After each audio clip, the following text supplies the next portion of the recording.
what are 3 things that people need to consider when they're building and monetizing apps using no-code tools? Let's go. How many people have an idea for an app or a business? Okay, I'm surprised not everybody's hand is up.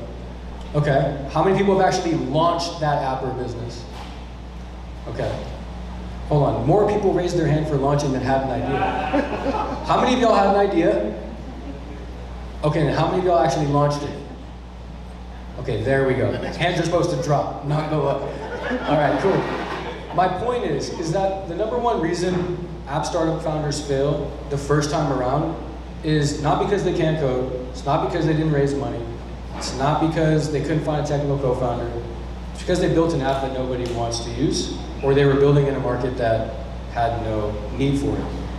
And one cool thing that you do really well, and I like to say I do well, is do stuff that's not scalable. Right? Like running these events to build your platform is not scalable. There's only one James, and you can only run one kick-ass event at one time. Right? But so founders try to build the whole product at the same time, or at one time, and then they expect users to come use that product after they built it and they never talk to anybody.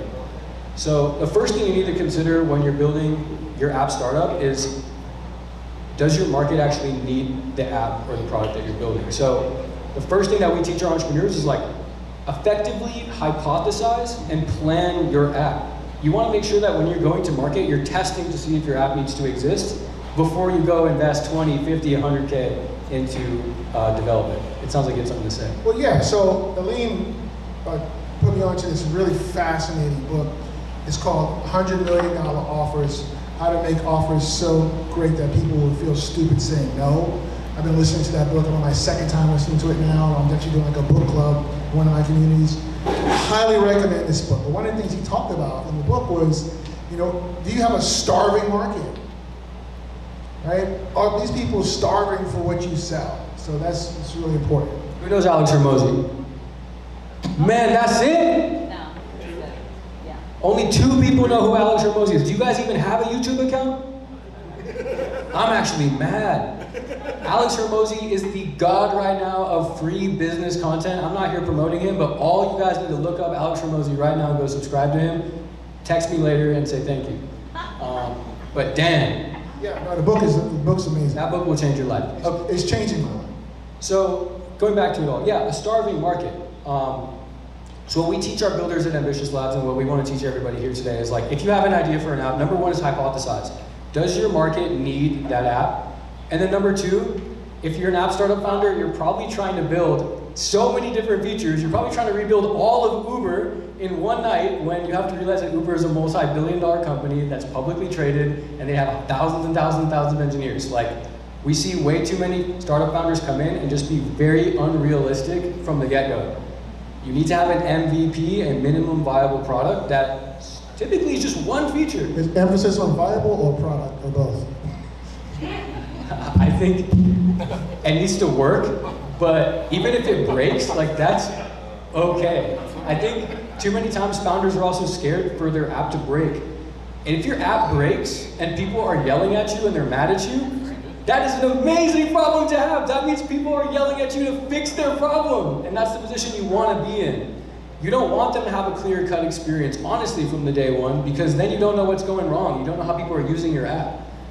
That bug that you could intentionally leave in your app is a perfect conversation starter to get people coming back. I mean, there's caveats, right? If it's like a conversion rate flow where you're trying to make a purchase or trying to onboard somebody into a first-time user experience, okay, don't leave a bug there because you want to make sure people can get into your app.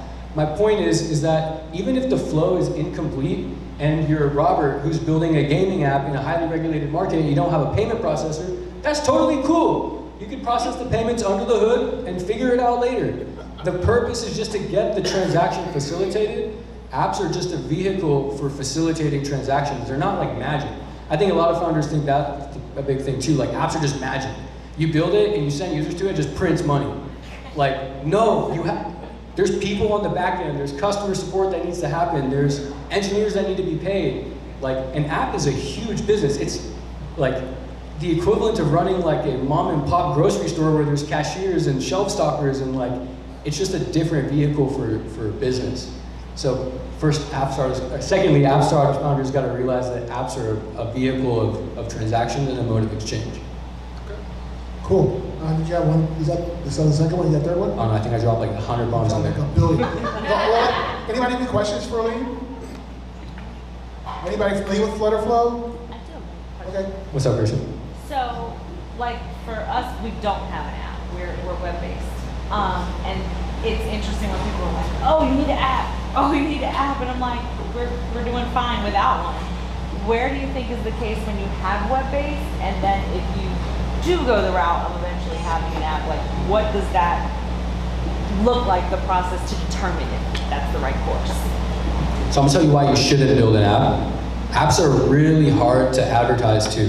So nobody wants to hear this, and I hope if you're trying to enroll in my program, you don't hear this. Just kidding. I need to be clear. Apps are really expensive and hard to advertise to because Apple recently did something called the IDFA deprecation, where they've made it very hard to track users from the point of clicking a Facebook ad to the point of you actually downloading the app. If you click on a Facebook ad for, say, PrizePicks, for example, I was the lead mobile engineer at PrizePicks when the IDFA deprecation happened. We were spending, say, $100 to acquire a customer. As soon as that deprecation happened, we lost all the data that we needed to make our advertising decisions. We didn't know that like this ad campaign drove X amount of downloads and this ad campaign drove this amount of new customers. So apps are really expensive, and unless you have a huge bankroll to just like spray and pray app advertising, you're likely gonna fail. Unless you have really strong organic marketing through like viral TikTok, viral Instagram, newsletters, or other organic channels. But the number one reason you shouldn't build an app, in my opinion right now, is that advertising is extremely challenging and extremely expensive. But say you've cracked advertising, and now you need to understand like why app. I think app just offers really good portability so that you can have higher retention. Web is really good if your like app is popping up in somebody's life, say once a month, twice a month, 3 times a month. But if you are trying to build a habit in somebody's life, apps can offer a really good vehicle for keeping them coming back and burning a piece of real estate in their phone. So you really have to think about your customer behavior. Like, do you want them coming back and forming a behavior and a habit with your product? Or is it something that like they can kind of passively do on the internet?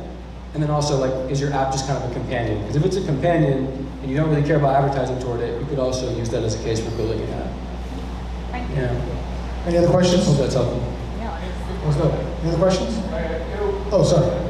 Now, so for your app, do you think it's good to only solve one particular problem or address a need that feels like a certain market? Let's say date nights. Like, do you think it's possible just to focus on like helping a person like generate what that itinerary looks like, or giving them ideas of what the night could be?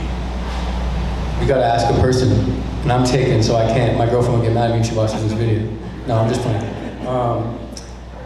Yeah, so I mean, I'll boil your question down to like, how many things should you focus on? Everything is an experiment, and we're all getting older. We don't have unlimited money, and we gotta make this shit work now. Otherwise, everyone's gonna get mad at us, and even our pockets are gonna burn a hole in them, right? Not all of us have unlimited runway to keep working on our apps. It's the cold hard truth. And if you're working on your app for too long or your business for too long, you need to look yourself in the eye tomorrow morning in the mirror and say, hey, like, how much longer do I really have? That's number one, get that out of the way. So for you, you gotta be thinking about how many experiments can I run in the shortest amount of time as possible. So like, your number one experiment should be, do I need to build an app that comes up with the itinerary for a date? Do people want it? Spend a whole month of your life running that experiment. Get 100 people in the door, figure out if that's what they need, write the results down. Then I think you threw me another feature idea that I forgot. Month 2 should be that feature idea, write the results down. And keep iterating, keep experimenting until you find that one that's like, oh shit, this one is it. But I also throw a caveat in there. Try to charge money for those experiments. Don't let people walk away for free. Too many times entrepreneurs, and I coach James on this a little bit too, and myself, when I first started going to market with my company, I was offering everything for free. Free Zoom classes, free webinars, free. Just come listen to me, I just want to be your friend. But people don't value free shit. And people aren't going to respect you if you're offering them free stuff. Make them put some skin in the game. Even if you get a tenth of the less people to come through your door, make them put some skin in the game so that you know that, hey, this person's serious and they're not just doing me a favor. Because we use this thing called the baby analogy in our program where if you have a newborn baby and you bring it to somebody, everyone's always going to call that baby extremely beautiful. No one's going to call your baby ugly. A person's kind of mean if they do, right? And the same thing with your app. Like if you build this feature out and you show it to somebody and you don't ask them for money, their perspective is going to change. They're going to be like, oh, that's really cool. And then you'd be like, oh, can I get $10 for it? And they're like, oh, no, actually, I forgot to pay my phone bill this morning or something like that, right? Like they're just going to come up with some excuses. So yeah, hypothesize, experiment, and then always charge money while you're doing that. And the last question, anybody? We'll give you a chance to ask your question too. You mentioned when you first started building your app, you started with React Native. So what was the deciding factor between choosing to move forward with Flutter and moving away from React Native? And what kind of cases would you say would be good for using React Native over using Flutter or either or? So, we were looking for an easy way to build something that could scale. And that was my technical co-founder that made that decision. He came back to me with that. I met Alim, I was like, yeah, let's do it. Just easy way to scale. That was essentially, I think, the reason we did that. To build and more easily build the product. Yeah, so I'm very technical, by the way. I've been an engineer for 10 years, so I'm not just going to sit here and sell you on something I don't know about. So our stack particularly is Flutterflow, Firebase, Revenue Cat, and then sometimes we do like build ship and other like API integrations. We choose our stack because we think it's best for like solopreneur, early stage startup founders who are resource constrained, who don't have $20, $30, $50,000 to go spend on a developer. So we like our stack because the cold truth is that 7 out of 10 apps that we see come through our like enrollment process, like they're not rocket science apps. Like there's very little apps these days that are rocket science to build unless you're talking like 3D or IoT or there's something that's powering the IP on the back end that's super proprietary like an AI model or something, right? So a lot of these apps are just interfaces. And so we like Flutter because A, it's cross-platform, and B, we can teach people how to build it themselves. And so it really depends on your team structure and size. Like if you're just a really small team and you don't have a ton of money, I recommend going with low-code tools or tools that you can find developers for cheap. If you have a bigger team and you've raised some venture, you're trying to scale, for example, PrizePicks. I built a cross-platform app for PrizePicks, back in 2020. Now they've scaled up to like 4 million users and they're about to rebuild it all in React Native, but they've staffed up like a 20-person engineering team to do that.